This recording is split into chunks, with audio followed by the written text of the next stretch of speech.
మొహర్రం యొక్క 10వ తారీఖు అనగా యౌమి ఆషూరా రోజు ఏమి చేయాలి, ఏమి చేయకూడదని చెప్పి చాలామంది అడుగుతున్నారు. నా ప్రేమల సోదర మహాశివులారా, యౌమి ఆషూరా రోజు మీరు చేయవలసిన పని ముఖ్యంగా ఉపవాసం ఉండాలి. ఆ రోజు నఫిల్ ఉపవాసం ఉండాలి.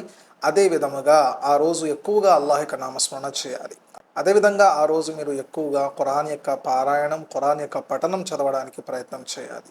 అలాగే అల్లాహ్‌తో ఎక్కువగా దుఆ అడగడానికి ప్రయత్నం చేయాలి. అవకాశం ఉంటే, మీకు గనక స్తోమత ఉంటే అల్లాహ్ యొక్క మార్గంలో ఖర్చు పెట్టడానికి ప్రయత్నం చేయాలి. అది కూడా పేదవారిపైన, మీ కుటుంబ సభ్యులపైన కాదు.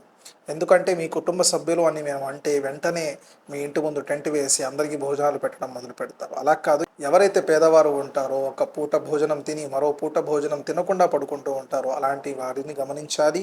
వాళ్ళకి భోజనం పెట్టి అల్లాహ్ యొక్క మార్గంలో ఖర్చు పెట్టడానికి ప్రయత్నం చేయాలి.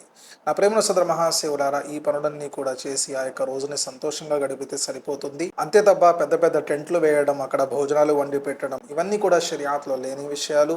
అలాగే బాధాకరంగా గడపాలి అనే విషయాన్ని కూడా ఇస్లాం ధర్మంలో లేని విషయాలు. వీటన్నిటిని కూడా ఆచరిస్తే మీరు ముహర్రం యొక్క రోజు ఏదైతే లాభాలు, శుభాలు ఉన్నాయో వాటన్నిటిని కూడా పొందిన వారవుతారు. ఈ యొక్క విషయాన్ని తప్పకుండా మీ యొక్క బంధుమిత్రులకు తెలియజేయండి. అస్సలాము అలైకుం వరహ్మతుల్లాహ్.